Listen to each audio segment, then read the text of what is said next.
Everyone. তো চারিদিকে সবাই আমের আইসক্রিম খাচ্ছে, তাই আমি ভাবলাম আজকে ডাবের আইসক্রিম নিয়ে এসেছি।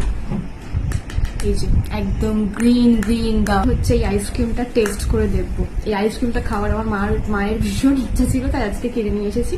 তো চলো এটা টেস্ট করি।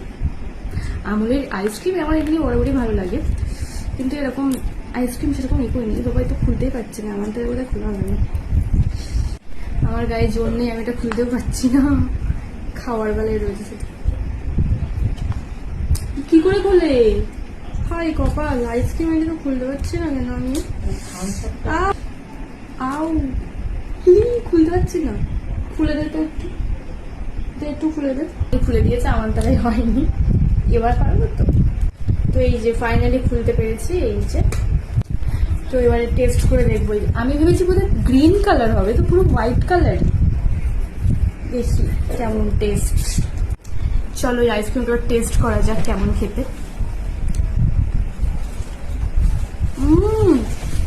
ভীষণ ভালো খেতে, ভীষণ ভালো।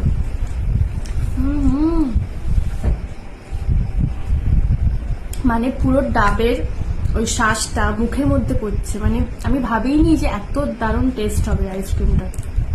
ভীষণ ভালো। আমুলের 40 টাকা দিয়ে আইসক্রিমটা তোমরা অবশ্যই ট্রাই করো।